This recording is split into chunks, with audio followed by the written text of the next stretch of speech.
So, imagine this: I discovered my husband was planning to divorce me, but he had no idea I knew. I'd been secretly moving assets for a solid week, ensuring I wouldn't be left with nothing. Then, just 7 days later, his carefully laid plans came crashing down around him, and he had no one but himself to blame. Was I wrong for what I did? Honestly, I don't think so, but I want you to tell me if you would have done the same thing in my shoes. Let me take you back to where it all began, to a time when my world felt stable, predictable, and frankly, quite happy. My husband Mark and I had been together for 12 years, married for 10. We met in college, young and full of dreams, and built a life that, from the outside, looked idyllic. We had a beautiful home in the suburbs, 2 successful careers. I'm a senior project manager at a tech firm, and he's an architect, and a comfortable, if not extravagant, lifestyle. We'd always talked about our future, about kids, someday, about retiring early and traveling the world. I truly believed we were partners in every sense of the word, facing life's ups and downs as a united front. Our relationship wasn't without its challenges. No marriage ever is, but we always seemed to navigate them, or so I thought. We had our routines, our inside jokes, our shared history that felt like an unbreakable bond. Looking back, the cracks were probably there, subtle at first, almost imperceptible. Mark had become a bit more distant in the evenings, spending more time in his home office, always claiming to be busy with a big project. He'd started going to the gym more frequently, which I initially thought was a positive change for his health. He even bought a whole new wardrobe, explaining he needed to look more professional for client meetings. I didn't question it, not deeply anyway. I trusted him implicitly. He was my best friend, my confidante, my rock. That trust was something I valued above almost anything else. We had built our life on it, brick by careful brick. Our finances were mostly separate, which was a system we'd adopted early on, and it worked well for us. We had separate checking and savings accounts for our individual incomes, but a joint account for household expenses, mortgage payments, and shared investments. This structure, which once felt like a sensible way to manage our money while maintaining independence, would soon become a critical element in the unfolding drama. I handled the larger financial decisions, the investments, and making sure our joint savings were growing, mainly because I had more experience and interest in that area. Mark was more hands-off, content to let me manage the bulk of it. He'd often say, "You're better with numbers, honey. I trust your judgment." Oh, the irony of that statement now makes my stomach churn. The day everything changed started like any other Tuesday. I was working from home, engrossed in a complex spreadsheet, when I realized I'd left my coffee mug in the living room. As I walked past Mark's home office, I heard him on the phone. The door was slightly ajar, which was unusual. He usually kept it firmly closed when taking calls. I heard snippets of his conversation, enough to make me pause. "Yes, I want to move forward," he said, his voice low but firm. "No, she doesn't suspect a thing." My heart started to beat a little faster. It could be about anything, I told myself, a work project, a surprise gift. But then he said, "I need to make sure everything is watertight. I can't afford any complications with the settlement." Settlement. Complications? My blood ran cold. I pressed myself against the wall, trying to listen more clearly, feeling an awful premonition wash over me. He continued, "She's not going to like it, obviously. But it's time. I've been unhappy for a while. Unhappy. For a while." The words hit me like physical blows. My husband, the man I shared my life with, was talking about me, about us, in such a cold, calculated way. He was planning something, and it clearly wasn't a surprise party. Then came the final, gut-wrenching sentence that confirmed my worst fears. "So, the divorce papers need to be ready by next week. I want to serve her as soon as possible." Divorce. The word echoed in my mind, deafening me. My legs felt like jelly, and I had to grab the wall to steady myself. He was divorcing me. And not only that, he was planning it in secret, behind my back, trying to make it watertight, to minimize his complications with the settlement. The betrayal was a punch to the gut, stealing my breath. All those years, all those promises, all the trust, shattered in an instant. I don't remember walking back to my office, but I do remember the sheer, unadulterated shock. It wasn't anger at first, just a profound sense of disbelief and a hollow ache in my chest. This couldn't be real. But the words were too clear, too deliberate. The man I loved was systematically dismantling our life without so much as a conversation, let alone a warning. I sat at my desk, staring at my computer screen, but seeing nothing. My mind raced, trying to piece together the clues I had unconsciously ignored. The distance, the new clothes, the long hours. It wasn't just work, it was a prelude to his escape. He was building his new life while I was still happily living in the one he was about to demolish. The thought of him blindsiding me, leaving me vulnerable and potentially financially ruined, ignited a fire within me. The shock slowly gave way to a cold, hard resolve. If he wanted to play dirty, if he wanted to plan a clandestine attack on our marriage and my financial future, then I would be ready. I wouldn't be a helpless victim. That afternoon, I pretended nothing was amiss. I made small talk with Mark during lunch, asking about his big project, watching his face for any telltale signs. He smiled, he laughed, he even squeezed my hand across the table, completely oblivious to the fact that his secret was out. The duplicity was sickening, but I had to maintain my composure. I had to play along, at least until I had a plan. My immediate thought was our finances. I knew our joint assets were substantial, built up over a decade of careful saving and investing. If he was planning a watertight settlement, it meant he was trying to protect himself, likely at my expense. I couldn't let that happen. That evening after Mark went to bed, feigning a headache, I started my research. I spent hours online, reading about divorce laws in our state, asset protection, and financial strategies. I quickly realized that a significant portion of our wealth was tied up in investments that I primarily managed, investments that, while legally joint, were largely under my direct control through various accounts. This was my leverage, my chance to protect myself from what felt like an impending ambush.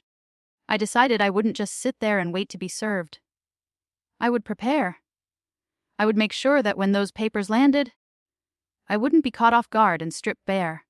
The next morning, with a steely resolve, I began my counter-operation. My first move was to quietly liquidate some of our more liquid joint investments. I transferred a substantial sum from our joint savings into a new, separate account that was solely in my name, an account he didn't even know existed. I also opened a new credit card in my name only, with a generous limit, as a financial safety net. I knew this was a drastic step, but I justified it by remembering his cold words. Watertight. Complications with the settlement. He was already planning to minimize what I would receive, so I was simply minimizing what he could take. I rationalized it as self-preservation, a necessary defense against a preemptive strike. I also started gathering documents, bank statements, investment portfolios, property deeds, tax returns, everything that showed our combined financial picture. I scanned them, saved them to an encrypted drive, and stored physical copies in a locked box that I took to my sister's house. I was meticulous, careful, and utterly silent about my actions. Every day for that week, I lived a double life. During the day, I was the loving, unsuspecting wife, making dinner, listening to his stories about work, even planning a weekend getaway we both knew wouldn't happen. At night, after he was asleep, I became a financial strategist, moving money, securing documents, and building my fortress against his impending attack.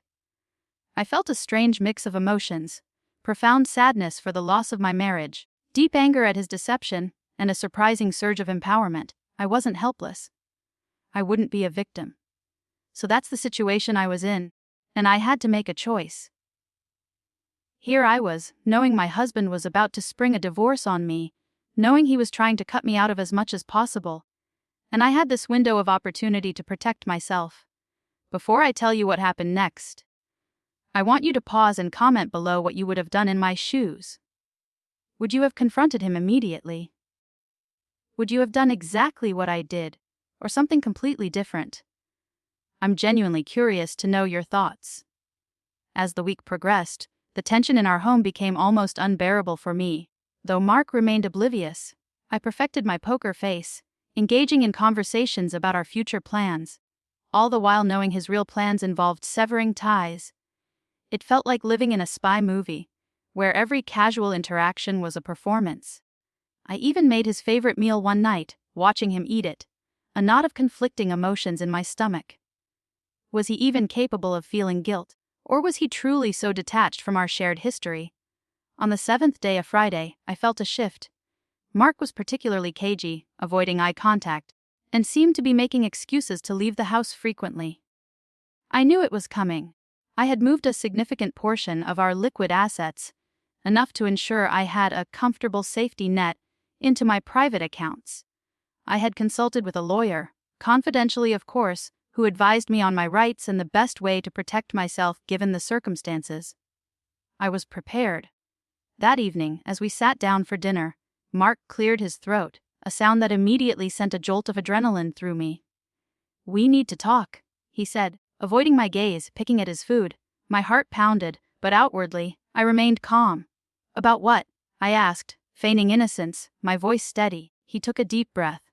I haven't been happy for a while, my namey. I think we've grown apart." The words, though expected, still stung. He was delivering the classic breakup speech, devoid of any real emotion or genuine regret. "I've decided I want a divorce." He finally looked up, his eyes a mixture of apprehension and, dare I say, relief. He probably expected tears, hysterics, a devastated wife. Instead, I simply nodded. "I see," I said, my voice barely above a whisper. He seemed thrown by my lack of a dramatic reaction. "I've already spoken to a lawyer," he continued, emboldened by my apparent calm. "They've drafted the papers. I'll have them served next week. I want this to be as amicable as possible, of course, but I think it's time we both moved on." He paused, probably expecting me to break down, but I just watched him, a small, knowing smile playing on my lips. "Actually, Mark," I said, finally letting my guard down slightly, "there's something I need to tell you." He looked confused, then wary. "What is it?" "I already know," I stated, my voice gaining strength. "I overheard you talking to your lawyer last week about the watertight settlement and how I wouldn't suspect a thing. So, while you've been meticulously planning your ambush, I've been meticulously preparing my defense." The color drained from his face. His jaw dropped and he stared at me speechless. The smug, confident expression he'd worn moments before evaporated, replaced by pure shock and dawning horror. "What are you talking about?" he stammered, his voice barely audible. "I'm talking about the fact that you planned to blindside me, to leave me high and dry, but I got wise to your game," I explained, leaning back in my chair, enjoying the slow burn of realization on his face. "And in the past week, I've taken steps to protect myself. Significant steps." He pushed away from the table, standing up abruptly. "What have you done?" he demanded, his voice rising in panic. "I've merely ensured that when those divorce papers arrive, I won't be caught off guard financially," I said calmly. "I've moved some assets, secured my own accounts, and spoken with my own lawyer. I figured if you were going to play dirty, I wouldn't be the one left holding the empty bag." The silence in the dining room was thick, suffocating. Mark was breathing heavily, his eyes wide with a mixture of disbelief and fury. He probably realized, in that moment, that his watertight plan had sprung a massive leak, and it was entirely his fault for being so careless. His carefully constructed betrayal had backfired spectacularly. The next few weeks were a whirlwind of legal back and forth. His lawyer was furious, claiming I had acted in bad faith. My lawyer, however, pointed out that I had merely taken preventative measures to protect myself after discovering his secret plan to minimize my share. Since the assets were joint, and I hadn't technically stolen anything, just moved my share into a more secure, solely owned account. Before any legal proceedings had officially begun, it was a gray area that ultimately worked in my favor. The fact that he had been planning a secret divorce and trying to orchestrate a watertight settlement without my knowledge severely weakened his position. It painted him as deceptive and manipulative, while I appeared to be a woman simply protecting herself from an unforeseen attack. The divorce was anything but amicable, largely due to his initial deception and my subsequent actions. But in the end, I walked away with a fair share, perhaps even a bit more than I would have if he'd succeeded in his initial scheme. Our beautiful home was sold, the profits split. Our shared investments were divided, and I kept the assets I had strategically moved, as they were deemed my rightful share. Mark was furious, of course. He tried to argue, to fight for more, but the evidence of his premeditated divorce plan and his attempts to shortchange me were undeniable. The judge didn't look kindly on his tactics, and his lawyer, who had initially been so confident, couldn't salvage his position. He ended up with far less than he had anticipated, and certainly less than he would have received had he approached the divorce with honesty and transparency from the start. The whole ordeal taught me a painful but invaluable lesson about trust, betrayal, and self-preservation. It showed me that even in the most sacred of bonds, you sometimes need to be prepared for the worst. It's a harsh truth, but one I now live by. So, that's my story. It was a messy, heartbreaking, and ultimately empowering journey. I lost a husband, but I found my strength, and I definitely didn't lose my financial independence. I often wonder what would have happened if I hadn't overheard that call. If I had simply waited to be served, completely blindsided, I probably would have been left in a much more vulnerable position.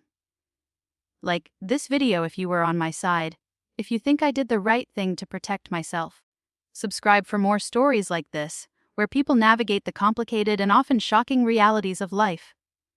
And please, share your final thoughts on this whole mess in the comments section below. What would you have done? Was I justified? I'll see you all in the next story.